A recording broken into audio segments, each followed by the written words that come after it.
WhatsApp guys, this is Mudassar Khan choreographer और मैं आप लोगों को बता दूं कि हमारा गाना रोमांटिक राजा बहुत ही अच्छी तरीके से शूट हो चुका है बॉम्बे में और वो बहुत ही जल्द आप लोगों के सामने आने वाला है। मैं आप लोगों को बता दूं कि उस गाने के सितारे कौन कौन हैं। दो बड़े सितारे उस गाने में हैं और एक तो है हमारे भोजपुरी के सुपरस्टार केसरी लाल जी, जिन्होंने बहुत ही अच्छी तरीके से उसको गाया भी है और उसमें परफॉर्म भी किया है, फीचर भी किया है। तो आप लोगों को बहुत पसंद आएगा उनका यह नया रंग। और उनके साथ हैं हमारी शिप्रा जी। शिप्रा ने उसको बहुत ही बेहतरीन तरीके से गाया है और उसमें परफॉर्म भी किया है।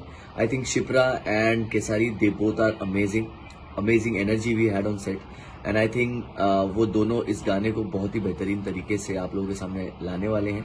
तो मैं उन दोनों को और उनकी पूरी टीम को, ईशान भाई को, सबको ऑल द बेस्ट कहना चाहता हूँ, गुड लक कहना चाहता हूँ। और मैं बहुत जल्द उस गाने की प्लानिंग, उस गाने की एडिटिंग चल रही है और बस कुछ ही दिनों में आप लोगों को उसका टीजर देखने मिलेगा, उसका उसके ट्रेलर फिर उसके सॉन्ग देखने मिलेंगे, उसके पोस्टर देखने मिलेंगे, फिर उसका आपको फाइनली सॉन्ग देखने मिलेगा। उस गाने का नाम है रोमांटिक राजा।